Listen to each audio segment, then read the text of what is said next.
राजा राणा छत्रपति हाथन के असवार, मरना सबको एक दिन अपनी अपनी वार। दल बल देवी देवता मात पिता परिवार, मरती बिरियाँ जीव को न राखन हार। दाम बिना निर्धन दुखी तृष्णावश धनवान, कहूँ न सुख संसार में सब जग देखियो छान। आप अकेला अवतरे मरे अकेला होय, यूं कबहूँ इस जीव को साथी सगा न कोय। जहाँ देह अपनी नहीं तहाँ न अपना कोय, पर संपत्ति पर प्रगट ये पर हैं परिजन लोय। दीपे चाम चादर मणि हाड़ पिंजरा देह, भीतर या सम जगत में और नहीं। मोह नींद के चोर जगवासी घूमे सदा, कर्म चोर चहुँ ओर सर्वस लूटे सुधि नहीं। सदगुरु देहि जगाए मोह नींद जब उपसमय, तब कछु बने उपाय। कर्म चोर आवत रुके ज्ञान दीप तप तेल भरी, घर शोधे भ्रम छोर। या विध विन निकसे नहीं, बैठे पूरब चोर। पंच महाव्रत संचरन समिति पंच परकार, प्रबल पंच इंद्रिय विजय धार निर्जरा सार। 14 राजु उत्तुंग नभ लोक पुरुष संठान, तामे जीव अनादिते भरमति है बिन ज्ञान। जाचे सुर तरु देय सुख चिंतत चिंतारैन, बिन जाचे बिन चिंतये धर्म सकल सुख देन। धन कन कंचन राज सुख सवहि सुलभ कर जान, दुर्लभ है संसार में एक यथार्थ ज्ञान। यह 12 भावनाएं हैं जिनके भाने से इस संसार से विरक्ति उत्पन्न होती है। सबसे पहली भावना अनित्य भावना है। राजा हों, बड़े बड़े राणा हों, छत्रपति हों जिनके ऊपर छत्र लगते हैं, हाथियों पर सवारी करने वाले लोग हों, कितने ही बड़े बड़े वैभव को धारण करने वाले हों, मरना सबको एक दिन अपनी अपनी बार। कितने ही शहंशाह, कितने ही सम्राट, कितने ही बड़े बड़े तीरंदाज सब इस दुनिया में हुए, सिकंदर, नेपोलियन सब हुए, लेकिन मरना सबको एक दिन अपनी अपनी मरने के बाद उसके केवल चर्चे रह जाते हैं, कोई भी यहाँ पर नित्य नहीं रहता है। इसी का नाम है अनित्य भावना। संसार में किसी का भी जीवन नित्य नहीं है, और जो कुछ भी संसार में जीव अर्जित करता है वह सब भी अनित्य होने के कारण से वह भी छूटता है और जीव भी यहाँ से चला जाता है। दूसरी भावना है असरण भावना। कोई भी इस संसार में शरण रक्षक नहीं होता।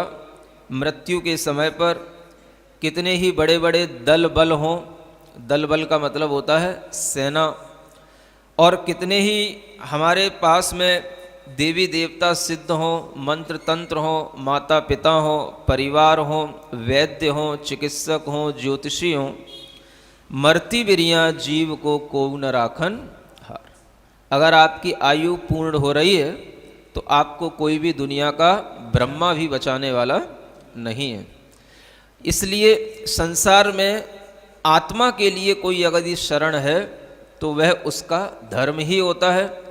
आत्मा के लिए उसके अपने निर्मल भाव और उसके लिए धर्म ध्यान जो उसने किया है वही उसके लिए शरण होता है। तीसरी भावना आती है संसार भावना। इस संसार को यदि आप एक दृष्टि में देखना चाहें तो देख सकते हैं, दाम बिना निर्धन दुखी, तृष्णावश धनवान। इस संसार में दुखी सब मिलेंगे, सुखी होकर के बैठे रहने वाला कोई भी नहीं है, और जिनके पास में धन नहीं है वो धन के अभाव के कारण से दुखी रहते हैं, और जो धनवान होते हैं उन्हें धन की और बढ़ाने की चिंता में उनकी तृष्णा के कारण से वह दुख उन्हें हमेशा अनुभूति में आता रहता है। यह इस संसार का एक सामान्य सा नियम है। इसलिए कहा गया है कि कहूँ न सुख संसार में सब जग देखियो छान। इस संसार में सुख तभी मिलेगा जब आप धन की आशा छोड़ें। तृष्णा जो संसार को बढ़ाने वाली हैं उनको हम कम करें तो हमारे लिए संसार में सुख मिलेगा, अन्यथा संसार में दुख के अलावा कुछ नहीं है। फिर भावना आती है चौथी, एकत्व भावना। एकाकी, अकेला ही यह आत्मा, आप अकेला अवतरे। आत्मा जन्म अकेला ही लेता है अपने ही कर्म के फल से, मरे अकेला होए और मर कर के भी अकेला ही जाता है। यूं कभी इस जीव को साथी सगा न कोय।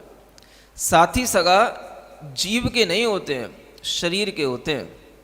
जहाँ हम जन्म लेते हैं वहाँ हमारे शरीर से संबंध रखने वाले जो भी लोग होते हैं वो अपने आप माता पिता ही कहलाएंगे, जिनके द्वारा हमारा जन्म होता है।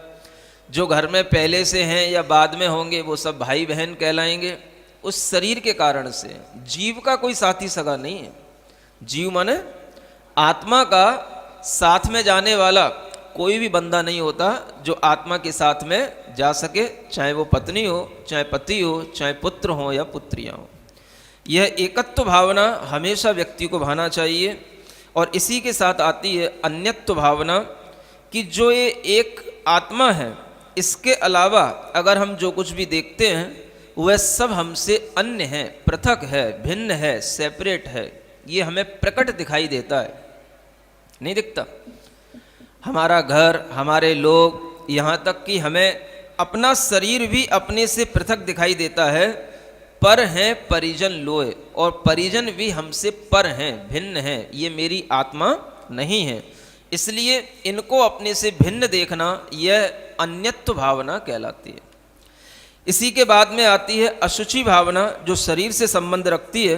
दिपय चाम चादर मणि, है ना, चाम तो समझते हैं ना, चर्म से यह दिपय माने दीप्ति को प्राप्त हो जाती है, अच्छी लगती है, केवल चमड़ी के कारण से। जो इसके ऊपर चमड़ा चढ़ा है इसी की ये चादर है जो हम ओढ़े हुए हैं शरीर पर, जिसके कारण से ये शरीर मोहित करने में आता है और इससे हम मोहित होते हैं। अंदर देखोगे तो हाड़ पिंजरा देख, है ना। कभी भी किसी बायोलॉजी जहाँ पर पढ़ाई जाती है, जूलॉजी पढ़ाई जाती है, वहाँ पर लैब में चले जाना जहाँ कंकाल लटके रहते हैं, वहाँ कंकाल जा करके देखना, तब आपको भीतर का आदमी क्या होता है वो दिखाई देगा। तो वो जो है रियलिटी है। तो हाड़ पिंजरा देह ये देखना, तब आपको समझ में आएगा कि वस्तुतः यह शरीर क्या है। भीतर या सम जगत में और नहीं घिन गेह। अगर हम देखेंगे ढंग से तो हमें पता पड़ेगा कि इस शरीर में इससे बढ़कर के और कोई घिन का, घृणा का स्थान नहीं है। यह इस शरीर की वास्तविकता और असुचि भावना के माध्यम से बताई जाती है। फिर उसके बाद में आती है आश्रव भावना। मोह नींद के जोर जगवा सी घूमे सदा। आश्रव का सबसे बड़ा कारण है कर्मों का आश्रव जो हम निरंतर करते हैं, वह हम मोह नींद में पड़े रहते हैं, और उसके कारण से कर्म रूपी चोर हमें चारों ओर से लूटते रहते हैं। क्या लूटते रहते हैं? हमारे अंदर अनंत दर्शन, ज्ञान, सुख का खजाना है। आत्मा के पास में अनंत निधियां हैं, लेकिन वह सब कर्म रूपी चोर लूटते रहते हैं। किस कारण से? हम मोह नींद में सोते रहते हैं, तो कर्म लुटेरे अपना काम करते रहते हैं, तो हम लुट रहे हैं। ये किससे समझ में आएगा? आश्रव भावना से। जब सदगुरु देह जगाए, हमारी नींद कब खुलेगी? जब हमें कोई सदगुरु जगाएगा। समझ आ रहा है?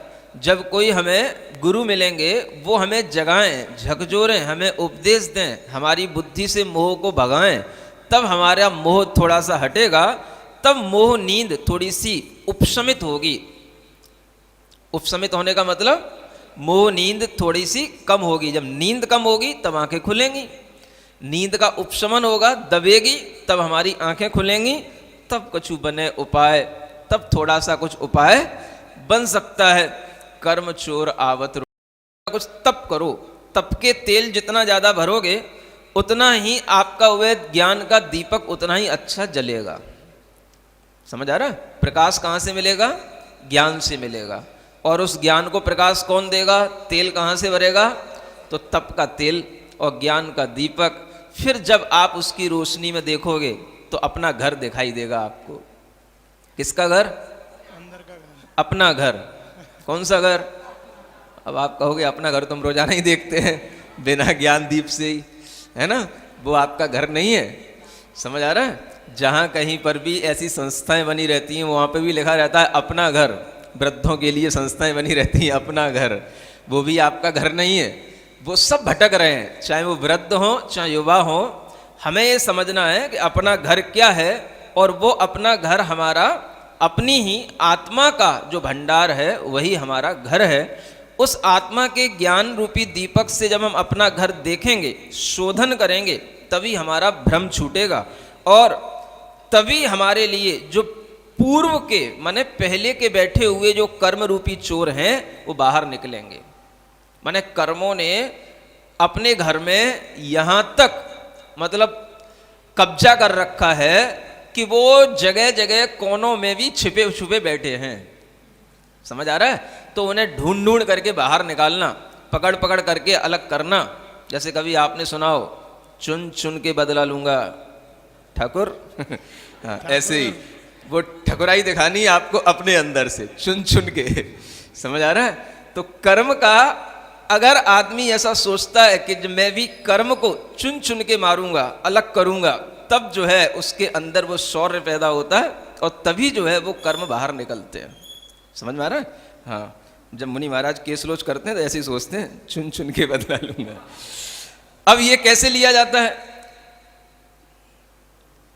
पंच महाव्रत संचरण, 5 महाव्रत चाहिए हैं, 5 समितियां चाहिए हैं, प्रबल पंच इंद्रियों पर विजय चाहिए है। इससे ये निर्जरा शुरू होगी।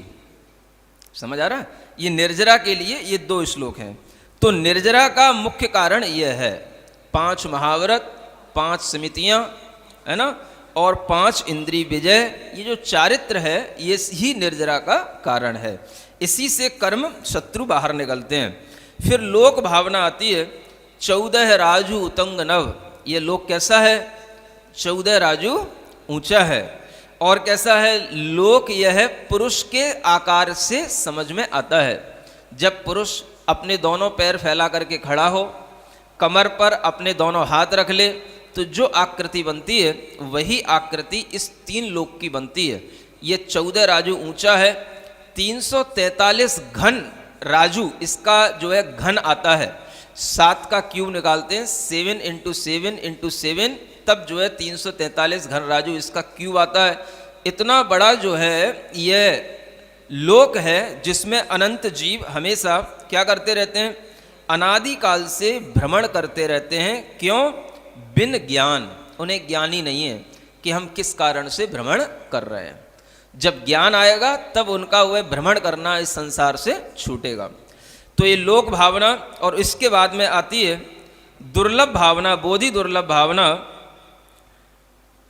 इसमें पहले धर्म भावना है कि जांचे सुरतरु दे सुख। धर्म की महिमा ये बताई जा रही है कि अगर कल्प वृक्ष होंगे तो कल्प वृक्षों से भी आपको मांगना पड़ता है। जांचे माने याचना करना, मांगना। सुरतरु माने कल्प वृक्ष।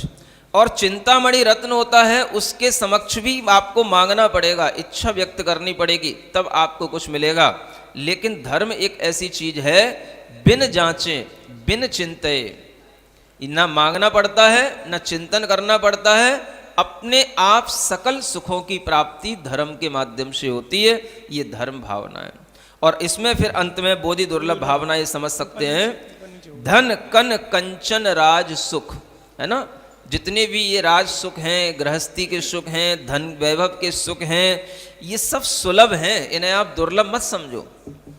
परिश्रम करते हो, कठिनता से ये मिलते हैं, इसलिए आपको दुर्लभ लगते हैं, लेकिन ये दुर्लभ नहीं है। इससे भी बढ़कर के दुर्लभ है संसार में एक यथार्थ ज्ञान, जिसे कहते हैं राइट नॉलेज, सम्यक ज्ञान। ये सबसे दुर्लभ चीज है।